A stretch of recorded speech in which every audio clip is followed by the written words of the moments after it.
Hello welcome. இன்றைக்கி எந்த படம் ரிவ்யூ பார்க்க போகிறேன்னா அந்தகன். ஹீரோ வந்துட்டு பியானிஸ்டாக இருப்பார். அவர் ரொம்ப நல்லா ப்ளே பண்ணுவார். அவருக்கு பிளைண்ட்னஸ் இருக்கும். ஆனால் மியூசிக் ரொம்ப நல்லா ப்ளே பண்ணுவார். அப்போது கார்த்திக் வந்துட்டு என்னோடய வெட்டிங்க்கு நீ தான் மியூசிக் ப்ளே பண்ணணுன்ட்டு சொல்வார். அதுக்கப்புறமா என்னென்ன ஆச்சுன்னு தான் இந்த படத்தோட கதை. இந்த படம் ஆல்ரெடி 3 லாங்குவேஜஸில் வந்துருக்குது. ஆனால் டேரக்டர்ஸ் வந்துட்டு கொஞ்சம் சேஞ்ச் பண்ணிக்கிறேன் அப்படின்னு சொன்னார். பார்த்தா எந்த சேஞ்சஸும் இல்லை. இந்த படத்தில் பிரசாந்த் பார்த்திங்கன்னா ரொம்ப நல்லா பண்ணியிருக்கிறாரு. அவர் குத்தா ரோல் க்ளீனாக பண்ணியிருக்கிறாரு.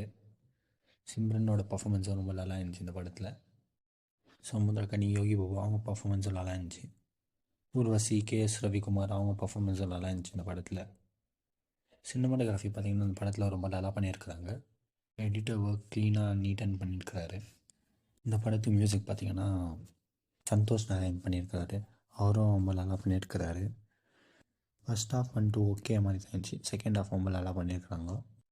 ஓவரால் இந்த படம் எப்படி இருந்துச்சு பார்த்தீங்கன்னா, தேட்டரில் போய் ஒரு வாட்டி தாராளமாக பார்க்கலாம். மூவி தேட்டரில் போய் பாருங்கள். தேங்க்யூ.